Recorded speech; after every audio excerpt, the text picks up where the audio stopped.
guys, Mikey here, and welcome back to Star Week. Now I know in my last video I was a little bit loopy because I was sleep deprived, but I promised I'm okay now. I've had a nap.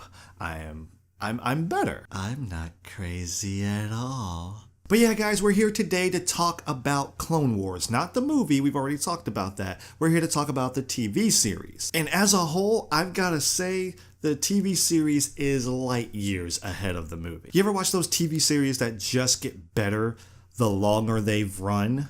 That's Clone Wars. The hardest part to probably get through is the first part, like first half or 2/3 of the first season. Like I said in my review of Clone Wars the movie, this is taking place between episode 2 and episode 3. So there is a lot of that prequel vibe to it. And a lot of that stuff from the movie carried over to that first 2/3 of the first season. And it was to a point I was so frustrated that I was just like, you know what, I'm getting ready to just call this season quits. Because in my mind, I was like, how did this get 6 seasons? But just as I was about to be like, okay, I'm done with this series, they cleaned up their act. Just randomly cleaned up their act. You ever have that moment when like you're trying so hard to concentrate on doing something and there's like noise or something outside, like somebody's having a party, or like there's lawnmowers, you know, if you're a YouTuber, you know about lawnmowers, or like there's just construction, like a jackhammer or something going off outside, and you're just getting so frustrated to the point you're just like, stop it!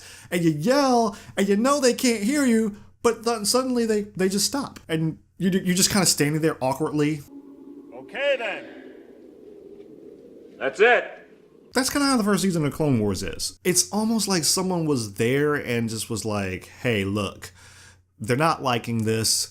Clean up the act. Do it now or you don't have a job. And they just said, yes, sir, and boom, we got a better series out of it. So who's actually the main character of this show? You would think it would be Anakin, and for the most part, sometimes that's true. Sometimes it's Ahsoka who's the main character. Realistically, it kind of bounces between the two. The stuff with Anakin is really cool, but at the same time, the stuff with Ahsoka is really cool.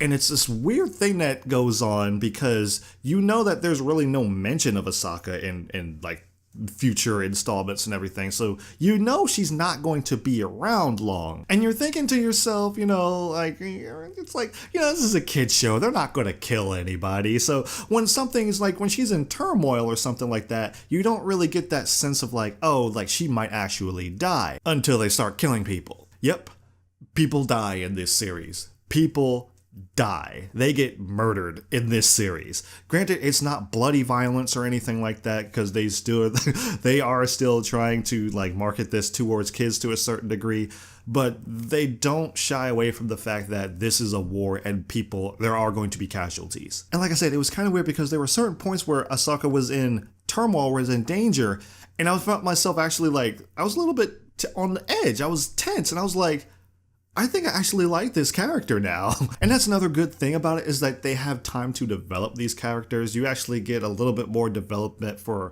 Anakin than you ever really did in the first 2 movies. And that goes for Ahsoka as well. You learn more about the Jedis and what they're all about and everything. But I would be remiss if I didn't tell you who the real stars of this show are. The clones. Yep.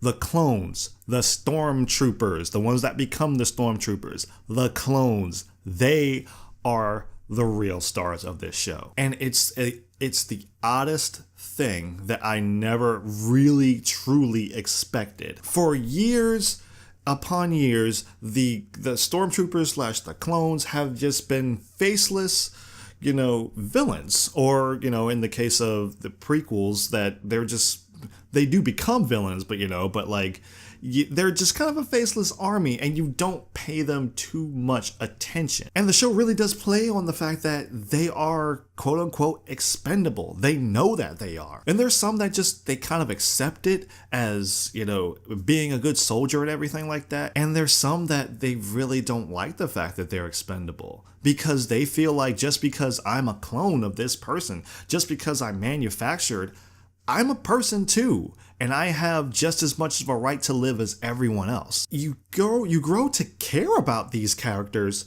so much that you, like I said, you would never think that you would care about them, but you grow to care about them so much. When something bad happens to them, you really feel that, especially when there is a particular protocol that comes up. If you have seen episode 3, which I'm assuming you have, you know what this protocol is. You think you know what that protocol is and what it actually means. You don't. You do not. And when you find out what it actually is and what actually happened, for me, I just could not help but feel just as bad for these characters, for these clones. So you might notice that I am leaving out spoilers in this video, and usually I always kind of go into spoilers in my Thursday videos and editions and everything like that, or I'll just do like a spoiler free in the front and then spoilers in the back kind of video. But honestly, I'm leaving the spoilers out because I feel like you really should watch this show. If you're a Star Wars fan, I feel like you really would like this. And it's even, dare I say, I would recommend this to a non-Star Wars fan, and I would think they would like it just the same. Like I said, you have to kind of power through that first season and really get into it. But once they get their act together and they know where they want to go with it, it's good, man. Specifically the later seasons. The later seasons, man, you might not tear up or anything, but it definitely tugs at your heartstrings, and there's some characters in there that you genuinely get mad at. And if you're wondering if it ever does change from being a kid's show, it really doesn't. I think as a kid, I would still enjoy this, but there is still enjoyment for adults in the older crowd that they know are going to come into this having seen the original trilogy. As odd as it seems, it's almost like this is the prequel we were supposed to have. And yes, Jar Jar does appear in an episode or two. He's not that bad. Why the f you lying? Why you always lying? I am lying my butt off. I skipped the heck out of those episodes. Luckily, they were all filler episodes. I basically just kind of skimmed through it a little bit just to make sure I wasn't missing anything key to the actual plot. You don't. You can skip those if you really hate Jar Jar. You can actually skip those episodes and you won't miss a dang thing. But yes, I am highly recommending this show, guys. If you have not seen it, please look it up. It's on Amazon. I believe it's still on Netflix. I have the entire season myself, but it's good, man. But anyway, those are my thoughts on the Clone Wars series. What did you think of the Clone Wars series if you saw it? Whatever you thought of it, post it down in the comments below. Try to be as spoiler-free as possible. But then again, I mean, if you haven't seen the series, I mean, what are you doing? Do it.